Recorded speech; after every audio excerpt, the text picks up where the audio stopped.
Hello friends, मैं आपका दोस्त प्रियांशु तोमर।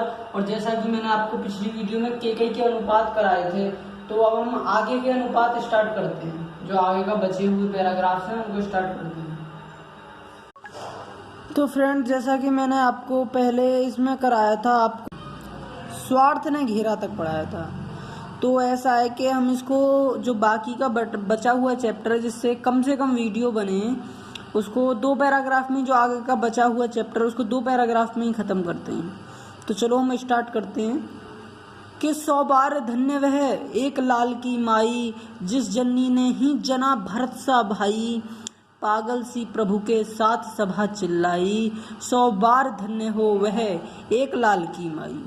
हाँ, लाल उसे भी आज गमाया मैंने, विकराल कुयश ही यहाँ कमाया मैंने, निस्वर्ग उसी पर वार दिया था मैंने, हर तुम तक से अधिकार लिया था मैंने, पर वहीं आज यह दीन हुआ रोता है, शंकित तब से धृत हरिण तुल्य होता है, श्रीखंड आज अंगार चंड है मेरा, इससे बढ़कर कौन दंड है मेरा।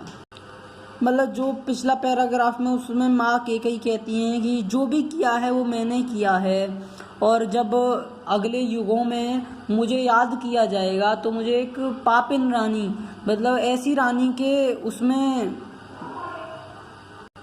मतलब ऐसी रानी के रूप में याद किया जाएगा, जैसे मतलब वो बहुत महास्वार्थिन और पापिन रानी के उससे याद किया जाएगा, मतलब नाम से याद किया जाएगा। मुझको आगे किसी भी युग में इस नाम से याद किया जाएगा। तो उसमें वो बहुत परेशान थी।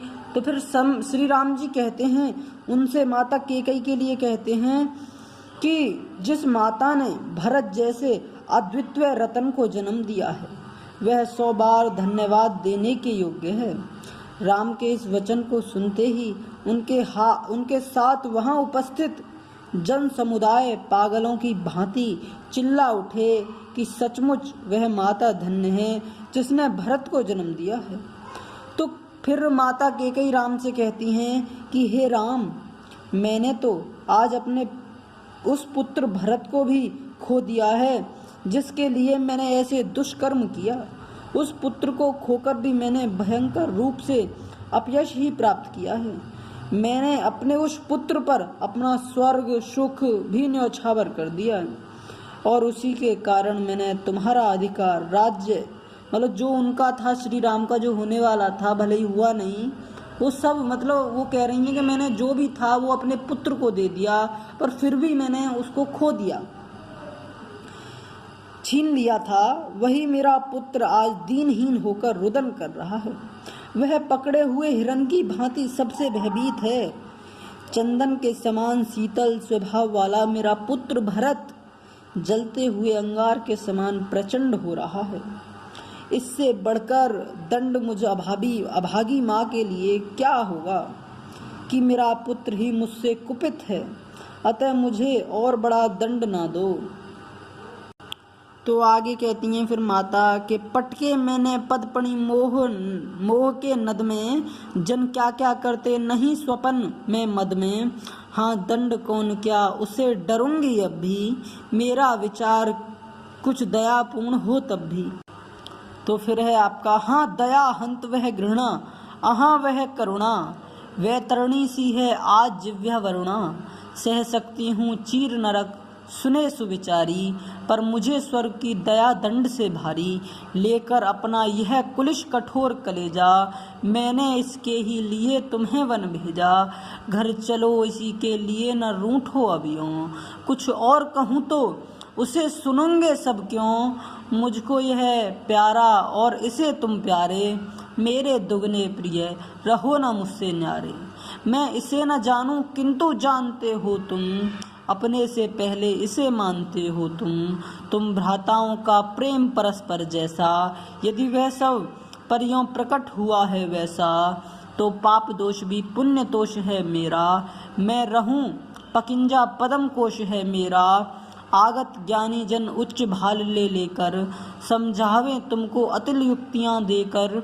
मेरे तो एक अधीर हृदय है बेटा, उसने फिर तुमको आज भुजा भर बेटा।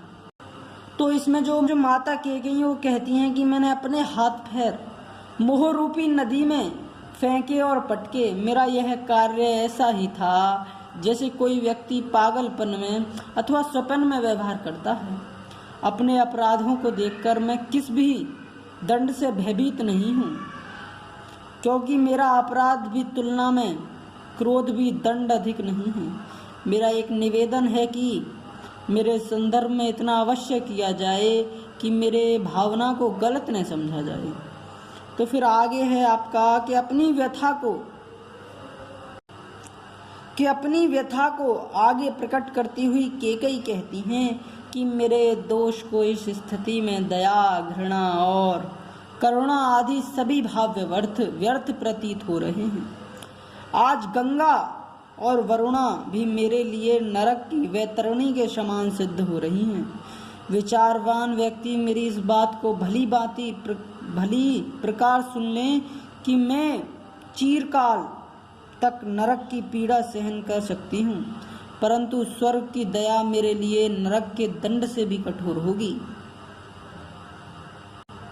हे राम, मैंने अपने हृदय को वज्र से भी अधिक कठोर बनाकर तुम्हें वन भेजा था। अब मेरे उस हृदय की भावनाओं का विचार करते हुए अपने घर चलो। अब और अधिक न रूठो। इसके अतिरिक्त यदि मैं कुछ और बात कहूँगी तो कोई भी उस पर विश्वास नहीं करेगा।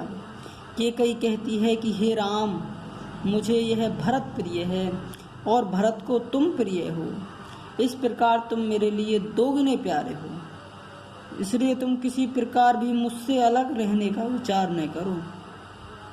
मैं इस भरत के गुणों के विषय में जानूं या ना जानूं, किंतु तुम इसे भली भांति परिचित हो। तुम इसे अपने से भी अधिक प्यार करते हो। तुम दोनों भाइयों के बीच में जिस प्रकार का प्रेम संबंध सभी के समक्ष प्रकट हुआ है, उससे मेरे पाप का दोष भी पुण्य के संतोष में बदल गया है। मुझे इस बात का संतोष है कि मैं स्वर्ग स्वयं कीचड़ के समान हूँ, किंतु मेरी कोख में कमल के समान निर्मल भरत जैसा पुत्र पैदा हुआ है। हे राम, आगे आने वाली ज्ञानी जन तुम्हारे और भरत के अतुल प्रेम के संदर्भ में आकट्य प्रमाण देकर तुम्हारी और भरत की श्रेष्ठता को सिद्ध करें, अथवा भरत को निर्दोष और मुझे अपराधीन सिद्ध करके अपनी विद्वता के गर्व से स्वयं को मस्तक ऊंचा करें। किंतु बेटा, मैं तब बस इतना जानती हूँ कि मैं एक माँ हूँ और माँ के अधीर हृदय के तर्कों के लिए कोई स्थान नहीं होता। वह तो सब तर्कों के दर किनारा करते हुए केवल अपनी संतान का हित साधन चाहता है। बेटा, मेरे भीतर अधीर हृदय है जो किसी प्रकार का तर्क नहीं चाहता। वह तो मात्र इतना चाहता है कि उसके पुत्र परस्पर प्रेम के साथ उसकी आंखों के सामने रहें। वही अधीर हृदय अब तुम्हें अपनी बाहों में भरकर घर लौट चलने का आग्रह कर रहा है। केकई के कहने का तात्पर्य यही है कि मेरा हृदय को यह नहीं पता कि अपराध किसका था, या मैं दोषी हूँ अथवा नहीं। वह तो केवल यह चाहती है कि तुम एक पल के लिए भी मेरा गोद अर्थात स्नेह से दूर न हो। अतः बिना कोई तर्क किए तुम अब अयोध्या लौट चलो। तो फ्रेंड्स, आपका जो चैप्टर का जो वो है वो यहीं ख़त्म होता है। और जैसा कि मैंने पिछली वीडियो में, मतलब इससे जो पहली वीडियो थी जिसमें सिलेबस कम करा दिया गया है, तो आपको बता दिया था कि जो इसका जो गीत है, जो गीत वो है वो सरकार ने कटवा दिया है। तो जैसा कि इसमें एक संदर्भ भी आता है। जब कभी ऐसा होता है फ्रेंड्स के जैसे जो आपको पैराग्राफ कराए गए हैं उनके नीचे 5 प्रश्न दिए जाते हैं। जो पेपर होता है बोर्ड का, उसमें 5 प्रश्न दिए जाते हैं। उनमें से जो पहला क्वेश्चन है वो ज़्यादातर यही होता है कि प्रस्तुत पद्यांश का संदर्भ करिए। तो संदर्भ में आपको जो लिखना है वो लिखना है कि प्रस्तुत पद पंक्तियाँ भारतीय संस्कृति के अनन्य पुजारी और राष्ट्रीय कवि मैथिलीशरण गुप्त द्वारा रचित महाकाव्य साकेत के 8वें सर्ग से हमारी पाठ्य पुस्तक काव्यांजलि में संकलित केकई के अनुपात शीर्षक काव्यांश अभिरत है। तो ऐसा भी है, मतलब ये जो मैंने आपको बताया ये थोड़ा बड़ा है, तो आप इसको ऐसे भी कर सकते हैं कि प्रस्तुत पद पंक्तियाँ हमारी पाठ्य पुस्तक काव्यांजलि में केकई के अनुपात नामक शीर्षक से, और इसके जो रचयिता हैं वो राष्ट्रीय कवि मैथिलीशरण गुप्त हैं। तो इस तरह भी कर सकते हैं आप।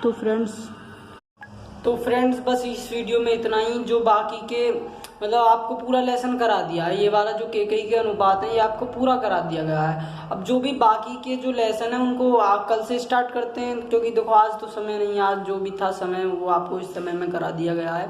अब जो बाकी को जो बचा हुआ है वो आपको कल से कराते हैं, जो अब आपका नया लेसन स्टार्ट होगा। तो बस इस वीडियो में इतना ही, और हमारे चैनल को लाइक सब्सक्राइब करें और कमेंट में बताएं हमें अगर कोई गलती हुई हो, और ज़्यादा से ज़्यादा शेयर करें, जिससे आपका तो भला हुआ ही है औरों का भी भला हो। तो बस धन्यवाद।